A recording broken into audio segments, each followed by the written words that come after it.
Hey, good morning, everybody. My name is Matt Laidlaw, and I want to welcome you to Open Circle. Open Circle is an inclusively Christian spiritual community that meets in West Michigan or wherever you are right now. So whether you have joined us in person in the past, back when people used to do things like that, or you've just sort of joined up with us more recently online, we're really glad that you are joining us this morning. Whew! It's been a week, huh? It has been a week. It's felt like that for us. We're doing the best we can, making the most of every single day, trusting that all of this might have something to teach us, trying to be kind and compassionate to ourselves and to others, and continuing to remind ourselves that there is no map for finding our way through this season. There is no clear guidebook on how to make sense of this all. So this morning, as a community, we're going to keep going with the series that we have been in since September. So this morning is We Make the Road by Walking, Part 25. We Flatten the Curve by Social Distancing, Part 6, Core and Open Circle, Week 7. And our sponsor this morning is Basements. Because basements are now our vacation homes. Our guest teacher this morning is a friend of mine named Steve Carter. I've known Steve for a long time. We used to work together at Mars Hill in Grand Rapids. And since then, each of our lives have sort of taken us in different directions, but something that I have always appreciated about Steve is his enthusiasm for life, his enthusiasm for people, his spirit of positivity and curiosity, and I've always found his insight on the spiritual life to be compelling. So I'm super grateful that he was willing to join us for a conversation this morning. A couple of things to recognize, I just want to name before we jump to that conversation. First, technology was not our friend in this conversation. We had some problems in the beginning and at a couple parts throughout our conversation, so I needed to do some editing, and I've been a filmmaker now for about 3 weeks, so there's a few parts of the conversation that are a little bit choppy.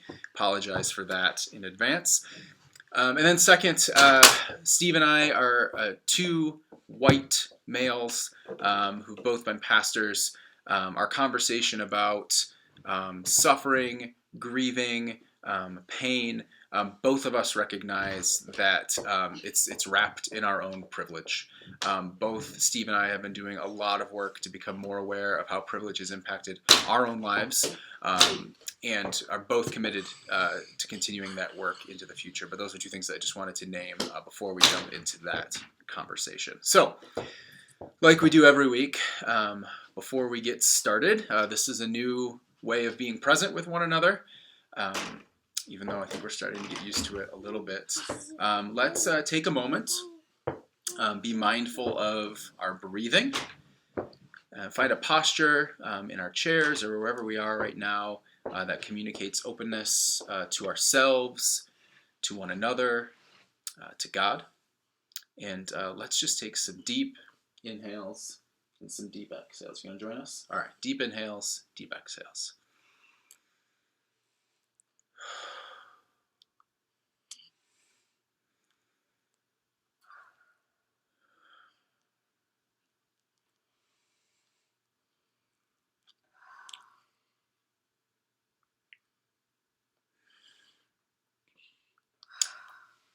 I enjoyed this conversation with my friend Steve, and I hope you do as well. Hello, Steve Carter. Matt Laidlaw, it's good to see your face. Yours too, man. Hey, welcome to Open Circle. Thank you.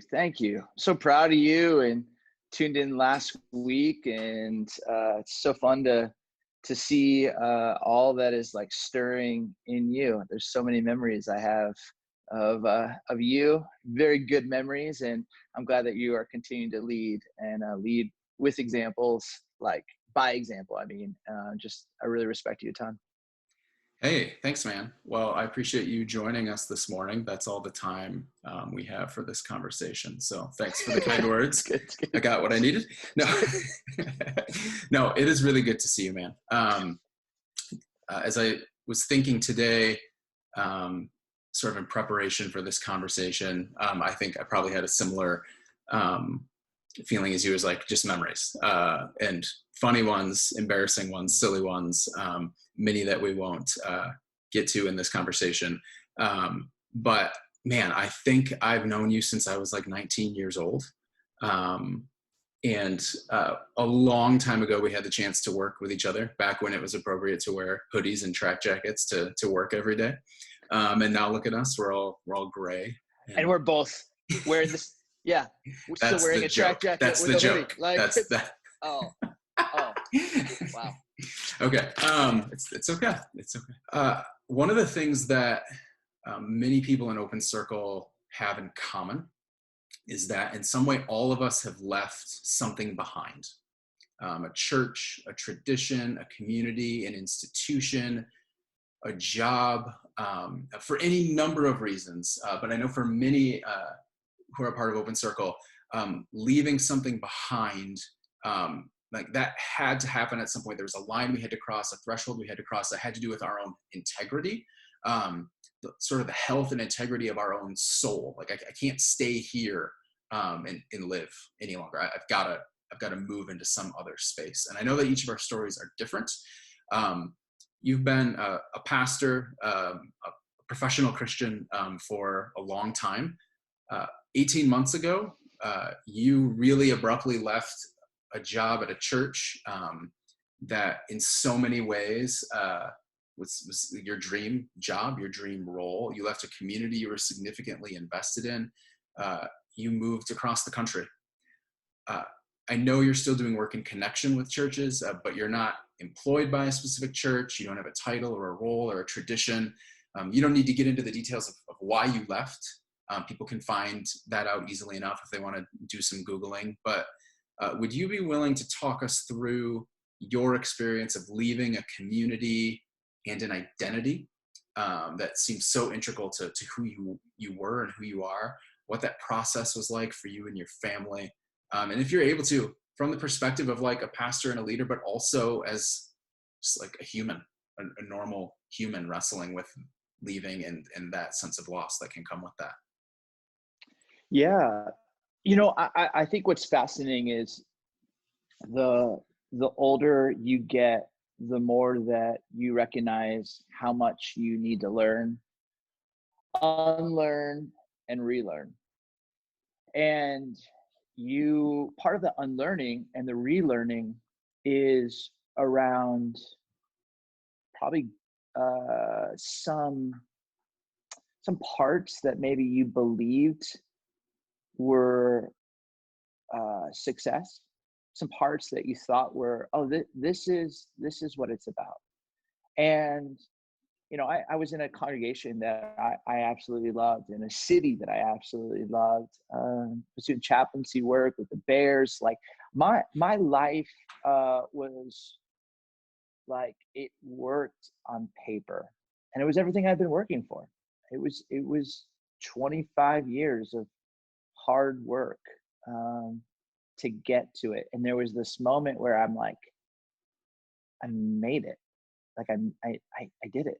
Like um, and and then it like overnight came crashing down.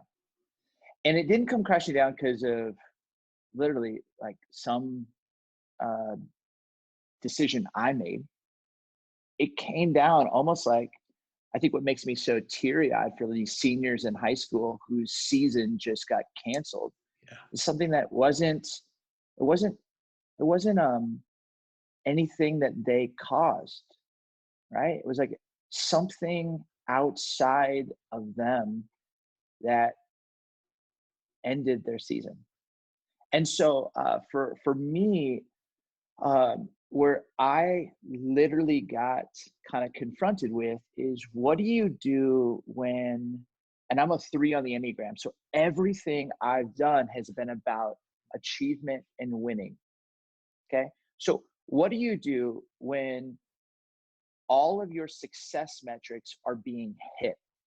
Hmm. Influence, stage, paycheck, title, people you love, city you have favor in, all of these, like, so much good that's supposedly being done, except for 15% that you recognize you stand in this unique position with the community's trust and influence, but you don't actually have authority, which is, by the way, the worst place to be for a leader.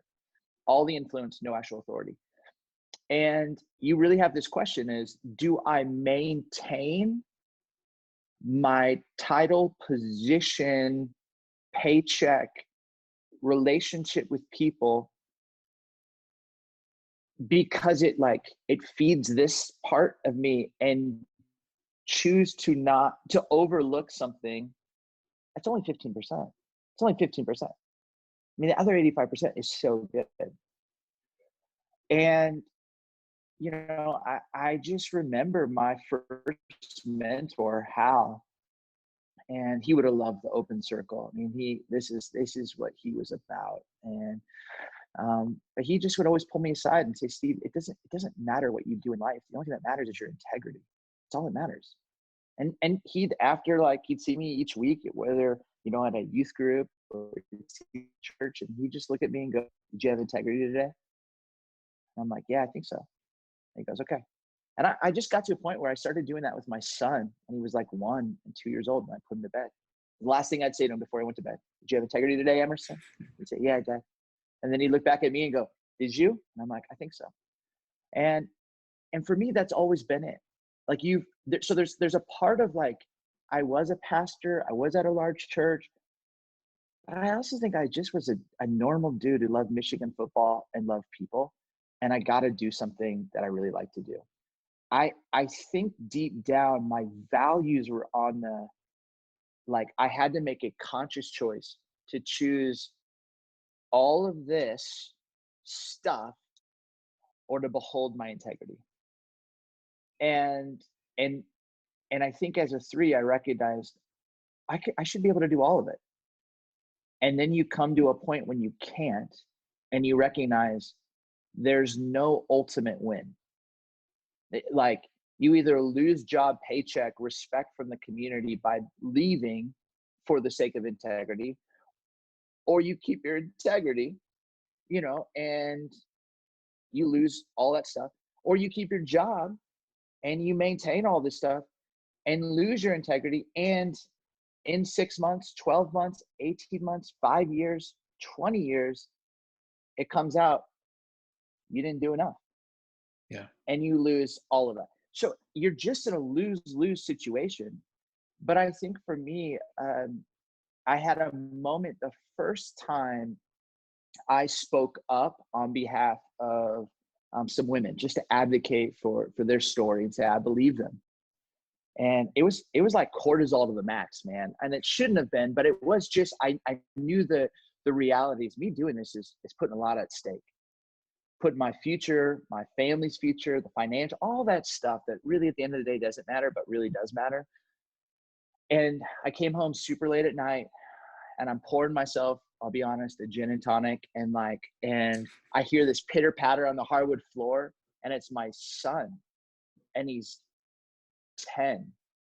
And he looks at me and goes, "Dad, did you have integrity today?" It's the first time he's ever led with the question. It's Oh always me man. putting him to bed, asking him. And I was like, "I think so." And he looks at me and he goes, "I bet you did." And he ran away. And I mean, uh,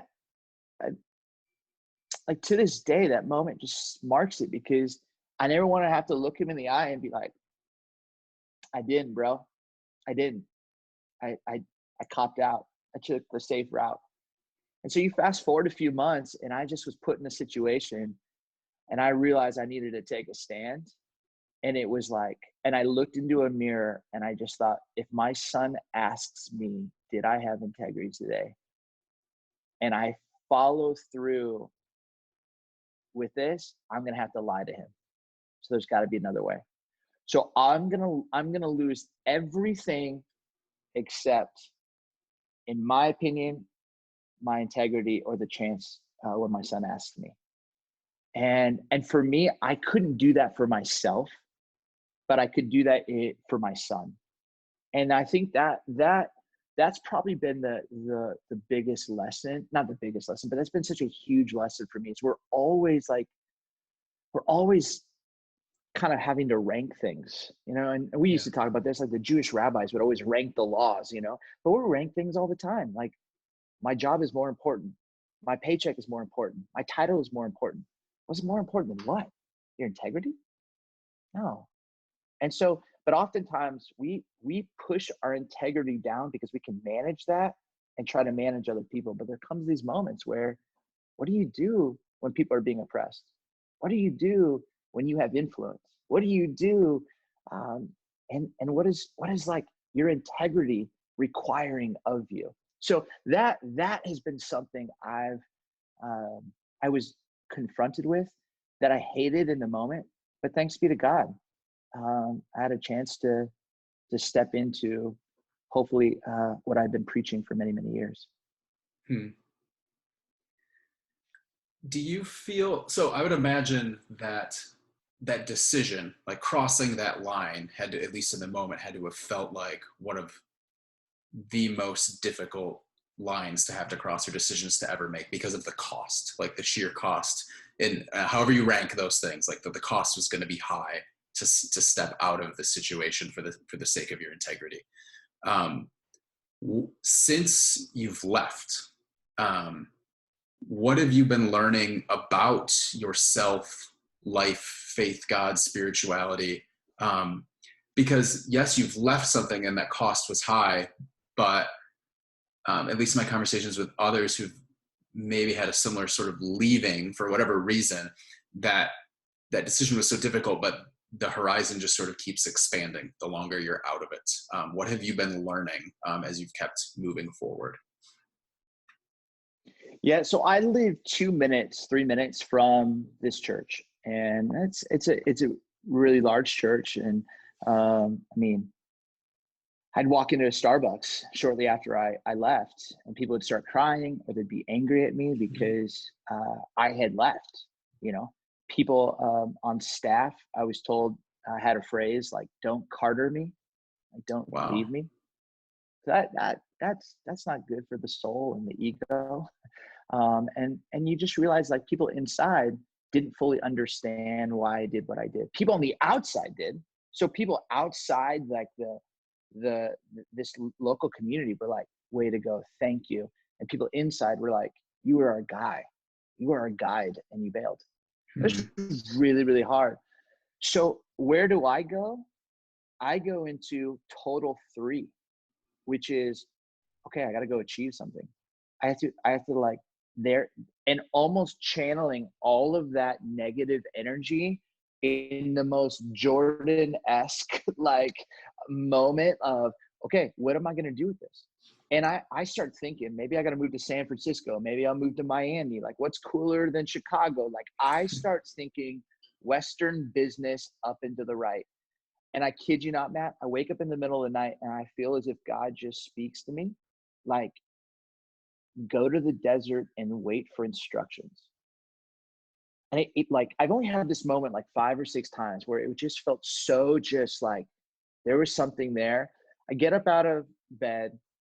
I just start, like, grab my journal. I just start kind of reflecting on it. And I write these words down. You can't achieve your way out of this. You can only Mm, grieve your way through it. And Matt, here's the thing. I don't know how to grieve. I yeah. know how to achieve. I know how to, like, make the team. I know how to talk my way, work harder. I know how to achieve. I don't know how to grieve. And I just, I didn't have that muscle. And so, thanks be to God, like, he's like so kind to say, I want you to go to the desert and wait for instructions. Well, I didn't know what that meant. Like, Yeah. I'm like, okay, are you sending me to, like, Biloxi, like Shreveport? Like, where are you taking me? Um, and so I like just kind of write about it. My wife Sarah wakes up the next morning. We make some coffee, talk to her, And I share with her like my experience, and she just tears up and she goes, I've been sensing the same thing. I want to go home. And she's from Arizona. So I was like, okay. And so we've moved out here, and I am learning how to grieve, breathe, and receive. And I'm learning how to grieve what I thought was true. I'm learning to grieve how key people let me down. Hmm. I'm learning to grieve what I expected and hoped and spent 20 plus years working for. And I'm just learning to grieve the harsh things that people said, because I'm not a guy who had enemies. You know what I mean? Yeah. And I'm learning to grieve. And what I love about, you guys talk a lot about the welcoming prayer, but just this learning to strip myself of reputation, protection of image, all of that. Like, I'm just learning to grieve it and see I'm just broken and beautiful. And I'm learning to breathe, learning to breathe like new mercies, learning to exhale the seeds of bitterness, learning just to slow it all down and learn to be present. And I'm learning to receive like surprise from God. I'm learning to receive what I need to own, learning to receive who I need to become. And that's just become this mantra for me in the desert. And so I hike most mornings, or reading a lot of desert mothers and fathers. And I'm just, there is something that is being stripped away in this season. And it's foreign to me. I'm really good. Like, everything inside me, if like you called and you're like, hey, you want to come join Open Circle? And like, I'll hire you right now. I'm like, yes, let's go, hire me. Like, there's something in me that, and God's like, no, no, no. Like, and as one of our mentors used to always say, it's one thing to leave Egypt, but it's another thing to get Egypt to leave you. And Yeah. there's just some achievement things that I think God is in his kindness healing and setting free. And they're not things that like are bad. I just think things that I'm beginning to see a broader horizon in your language of how vast his love and his mercy is. And it's shaping and doing like a new work in me. Why do you think that grief is so challenging? I think for so many of us that come from more conservative or evangelical Christian traditions, or were raised in a specific sort of American evangelical Christianity, that we don't know how to do it. Like, why is that? Like, what is the obstacle or the roadblock that so many of us feel when we're put in those positions? So I think at a very young age, you're taught to either win or lose, right? And so you almost see the glory that some kids get for winning in dodgeball or winning in soccer, scoring a goal. You watch it on Sports Center. You just get this whole thought of like win, goals, success, trophies, and you don't want to feel loss, right? You don't want to lose. And then everything in culture is trying to put away, as far away as possible, the reality that death is coming. And so we don't want to die to self, and we don't want to physically die. And on top of that, you have this sense where we just keep all of these distractions, all of these coping mechanisms, all of these opportunities to never learn how to lose, so that we never have to prepare to die. Mm-hmm. So in a sports world, I call this Joey Harrington disease. Joey Harrington, for all you Detroit Lions fans, like, he never lost. And then he comes to Detroit and he loses and he doesn't know how. And now he has been kind of set up to be the savior, and he's not, right? And so now he's got to learn how to lose publicly when he could have learned it as a 7-year-old Yeah. or a 10-year-old he just never learned it. And I think for many people of privilege, and I'm really grateful you said that at the beginning, Matt, for many of us at privilege, we've been able to distance ourselves from systematic suffering and injustice. And like, I've been talking to a lot of my friends, people of color, who have just been like, hey, and this, like, I mean, there's no shade towards me, but like literally they look at me, they're like, oh, you got betrayed. Yeah. Someone didn't follow through. Someone said they were going to do something and they didn't. You got burned. Like, and it's literally like, and you're 40. And this is really the first, oh, we're sorry, bro. We're sorry. And again, my friends are like joking with me, but again, to sit and to recognize they've experienced this since they were kids. Yeah. And they have muscles in grief and in suffering and formation that I'm like, you got to teach me. You got to teach me. So I think in some ways, we've had the privilege to stay distracted and the privilege to push death away and the reality that life is fragile. And so I think any of us who begin that hard work to live into the fragility, it's scary because oftentimes we're trained at a very young level. Don't do that. Yeah, I think a lot of my sort of impulses really intersect with what you're saying. Another part of it for me is sort of the imagination that many of us were given for even if God exists, like what God is like, or who God even is, and this sort of whether you want to call it the American Jesus or the God of American evangelicalism. Even if you think about some of the songs that we love, or the songs that we used to love, or sing or sang or whatever, that God never loses, right? That God has nothing to grieve, right? I mean, so when we're taught to avoid death and always go for the win, and on a parallel track is this God that always wins, it just feels like such a recipe for us never learning how to die, how to die every day, and how to grieve all of those losses and deaths along the way. Yeah. Matt, you knew my dad, and, we've had a lot of long conversations about my dad, and my dad, he was a business guy, and he was, growing up, he just was an angry man, what I mean? Like, carried a briefcase with a loaded 357, and I learned to like read a room by learning to read him for my own survival sake, right? Yeah.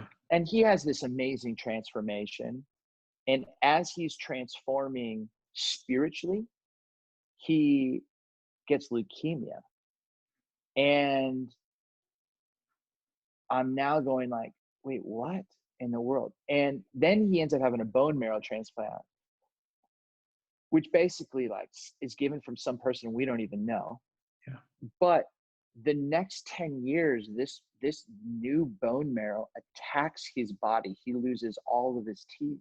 I mean, growing up, he was like 320. I mean, he was an offensive lineman. My friends used to always be like, when could you beat your dad up? And I'm like, I never could, like, he just was a big, strong business guy. And then he gets leukemia and then gets this bone marrow transplant. And so he becomes this like cancer survivor, but a transplant patient, and physically is dying, like skin falling off, losing hair, losing teeth, like drops down to like a $140 in weight. And yet inside, he was becoming the strongest I'd ever seen him. And I dude, I tell you, man, like, to watch someone die well, I was like, this is not what we teach people. This is the formation. This is the gift. And I think growing up in Southern California, it was always like acquire, achieve, experience, like build up the stories that showcase how great you are.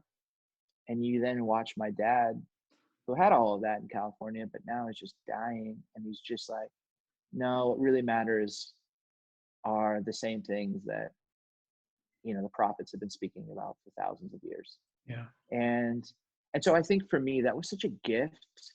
And he died actually a year ago on Friday.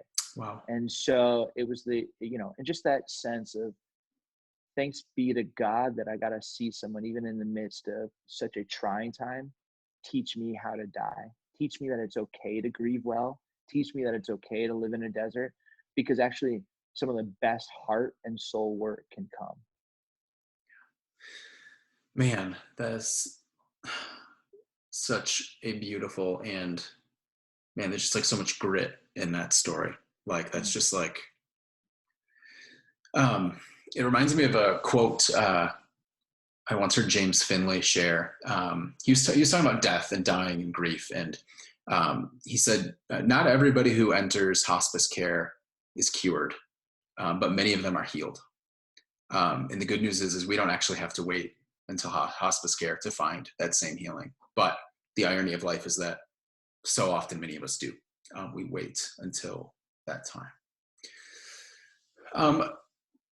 Would you be willing to maybe just go a little bit further into grief, maybe zooming out from your life, my life, the specific stories we're each living in, and just COVID-19, this, none of us have ever experienced anything like this before.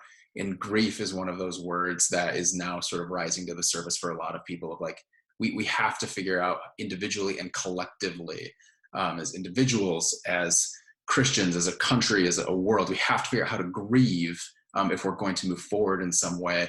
Like, what is that loss that you think so many people are feeling in this moment? I think if you turn on the news, you're going to hear a plethora of unwords: uncertain, unstable, unsure, unexpected, unknown. So the loss is connected to all of these unwords, right? And which is basically confronting our illusion of control. So, which every day is unexpected. Sure. Every day is uncertain. Every day is unknown. Every day is unsure. Everything is unstable. So I think what has always been true, now we're just seeing it because we're stuck. Yeah. And it's not like one person, like my dad's passing, or that one person is going through a season of grief. Collectively, the entire world is on lockdown, except if you have a beach house in Florida. But that's another story. But right. I'd say this is what's happening, right? We are being confronted. And when you have a momentum of achievement, speaking for me for a second, and you go, do, all of a sudden, now you come to a complete stop, a halt of all halts. And now you have all this delayed grief. So I think people are now being confronted with solitude and silence, which is bringing to the surface things that their body has been holding on to for decades. And now they can't just go somewhere. They can't just escape somewhere. They're being confronted by it. So it's the control, and it's the sadness and the loss that has been there, but we've just not given it the respect that it's due. And I think that there's just this sense of, how will I not waste the wait? Yeah. And allow the season to kind of, shape, form, give me the strength to kind of really handle parts of my story that maybe I've just never wanted anybody to see. Handle parts of my story that I struggle personally. I can be kind to you, Matt Laidlaw. Sometimes it's hard for me to be kind to my own self. Yeah. It's a part of my mantra that I keep saying is just be kind to yourself. There's no map. Nobody knows how to do this. And all the achievers are going to have 1,000 goals that they want their kids to do. And all the other people are going to be like, I don't know what to do. I just think like, man, how do you get curious, stay humble, be gracious, and be really kind to yourself? Because we don't have a map. And that's why I'm grateful for conversations like this, because it just normalizes it. Normalizes it. I hadn't considered not only are we all trying to figure out what the loss is in our own lives and for the collective and how to grieve that, it is a whole life's worth of ungrieved griefs welling up in this moment right now.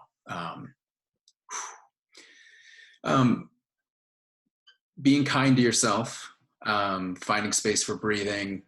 You've talked about going on a hike every day. Are there any other specific practices that have been helpful for you in your sort of season of unknowing, or this actual like sort of collective season of unknowing that we're all in right now that you could share?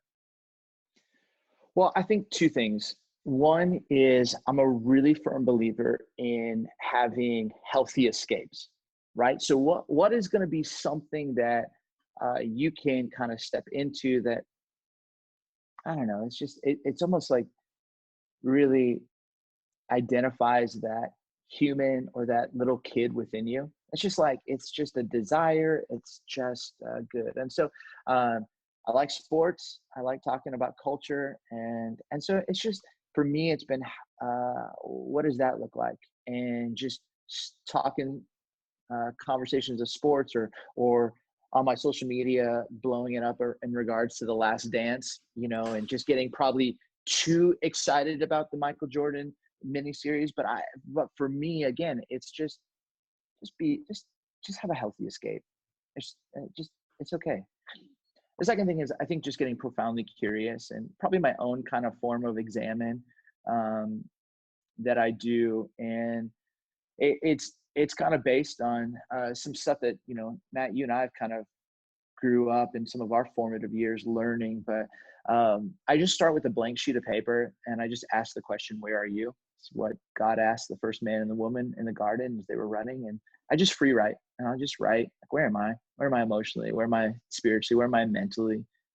And then I just kind of walk through the last 24 hours. The last 24 hours, where did I just feel oppressed, which is sometimes funny as a white guy, but like tempted?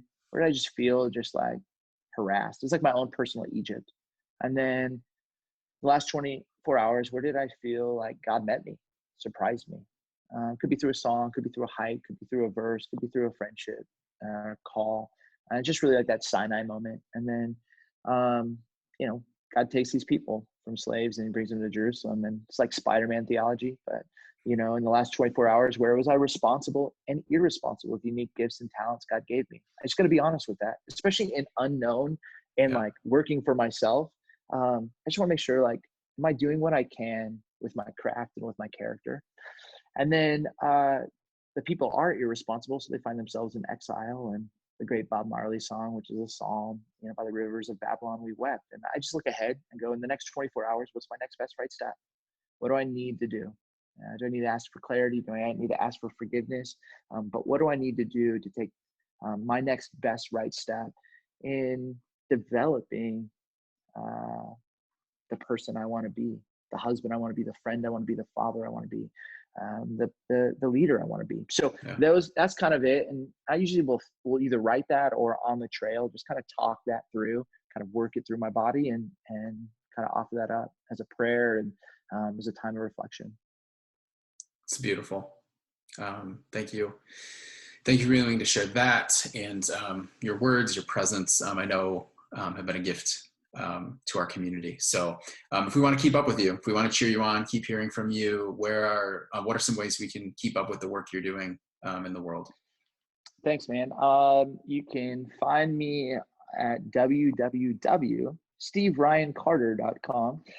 I've got a podcast with Tampa Bay Buccaneer Sam Acho, who's a linebacker, and then NFL Countdown ESPN anchor Sam Ponder, called the Home Team Podcast. So if you like talking matters of faith, sports, culture, family, you can check us out there. And then social media, it's basically at Steve Ryan Carter. So. Awesome. Steve, you continue to be one of my favorites. Thank you for being so willing to give of yourself. One more Zoom meeting in a life full of Zoom meetings right now. Sharing your words and your presence with us at Open Circle. We are so, so grateful. Thank you. Hey, thank you. Bonus question. First thing that comes to mind, gut response, something that you know about Matt Laidlaw that maybe people who are listening to this or watching this don't know. I would say this real quick to answer that question authentically. I would say that most people who know you think of you as really a thought leader, someone who's just really thoughtful, and you don't often speak if you have not given it proper time to really marinate. But there is a time when your moments of thinking before you speak, you almost forget all of the rules and the disciplines that have gotten you where you are. And it's all based around competition. People don't know this, is that you and I probably are top 5 most competitive people that have ever lived in the 616. And so whether it's Foursquare, where we've come to like actual close blows, where it's like basketball and we're just jabbing talk. So I would say what most people would know is like, not so thoughtful, except on a basketball court or in anything where they're duck hunt, anything where there's any level of competition, the thoughtfulness, friends, it becomes a very closed circle. So My Open Circle family, this week, be strong and courageous. Do not be afraid. For wherever we go, we do not go alone. Be brave, because you are a child of God. And be kind, because so is everyone else. Peace be with you, my friends, and have a great week.